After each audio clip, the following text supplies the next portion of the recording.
안녕하세요. 코코냥이입니다. 코카콜라에서 2020년 4분기 실적 발표를 했는데요. 발표한 내용을 정리해봤습니다.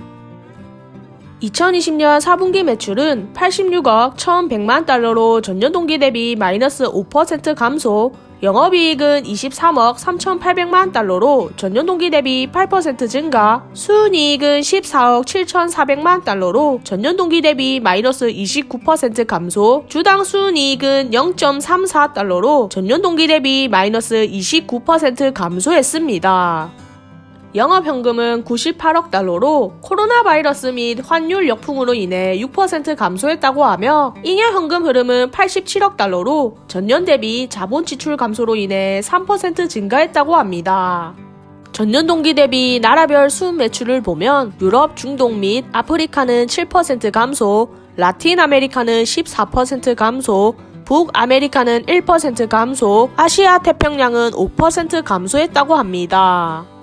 부문별 매출을 보면 스파클링 청량 음료는 분기에 1%, 연 4% 감소, 코카콜라는 분기에 1% 증가, 연 1% 감소, 코카콜라 제로는 분기에 3%, 연 4% 증가, 주스, 유제품, 식물성 음료, 물 및 스포츠 음료는 분기에 9%, 연 11% 감소, 차와 커피는 분기에 15%, 연 17% 감소했다고 합니다.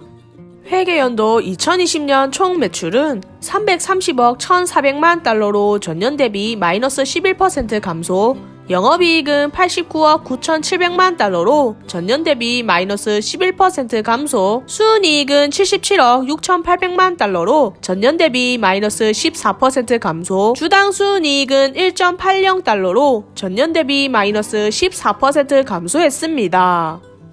2020년 11월 미국 세무법원은 이전 세금 조정과 관련된 회사의 2015년 국세청 소송에 대한 의견을 발표했으며 법원은 주로 국세청 편을 들었다고 합니다. 당사는 회사 입장의 기술적, 법적 장점, 외부 자문과의 협의, 국세청의 소급적 세금 부과가 위헌이라 판단되어 소송에서 궁극적으로 승소할 것이라고 믿고 있다고 하며 국세청의 입장에 동의하지 않고 당사의 입장을 강력하게 방어할 계획이지만 미국 세무법원이 일부 및 전부를 궁극적으로 확장할 가능성이 있다고 합니다. 따라서 회사는 2020년 12월 31일까지 발생한 세금 및 이자를 포함하여 외국인 라이센스 보유자에게 국세청에서 제안한 이전 세금 책정 방법을 적용해서 발생할 수 있는 금액인 약 120억 달러를 잠재적 부채로 계산했다고 합니다.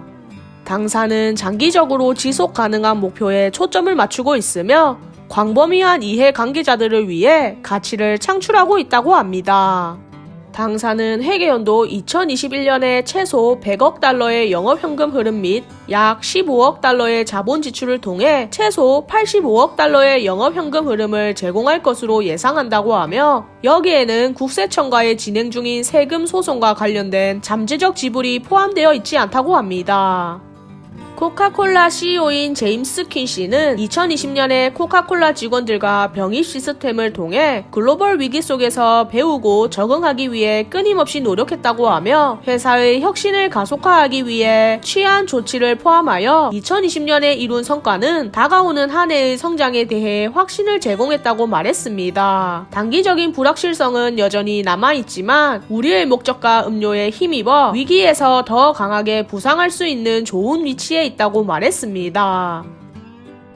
코카콜라에서 회계연도 전체 매출 결과를 보니 전년 대비해 마이너스 11% 감소했다고 발표했는데요. 아무래도 코로나의 영향으로 인해 감소의 영향이 컸다고 봅니다. 그래도 4분기 매출을 보니 전년 동기 대비해 마이너스 5% 감소했으며 점점 매출 회복세를 보여주고 있습니다. 그리고 코카콜라의 4분기 대차 대조표를 한번 살펴봤는데요. 유동자산, 즉 짧은 기간 안에 현금으로 바꿀 수 있는 자산이 192억 4천만 달러라고 하며 유동부채, 즉 1년 이내에 상환해야 하는 부채는 146억 100만 달러라고 합니다. 유동자산으로 유동부채 정도는 커버가 가능한 상태라는 것을 확인할 수 있습니다. 그런데 장기부채가 401억 2,500만 달러로 전년 동기 대비 무려 126억 900만 달러가 늘었네요. 그리고 요즘 코카콜라에서 세금 탈세 문제로 인해 이래저래 골머리를 쓰고 있는 상태인데요. 만약 코카콜라에서 소송에 완전 패배를 하게 된다면 약 120억 달러의 세금을 내게 된다고 합니다. 정말 코카콜라로서는 머리가 아픈 상태이네요.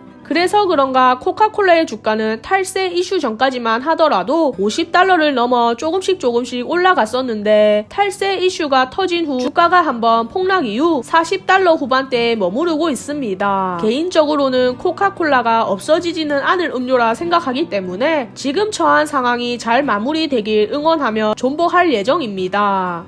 그럼 저는 다음 영상에서 찾아뵙도록 하겠습니다. 이상 코코냥이었습니다.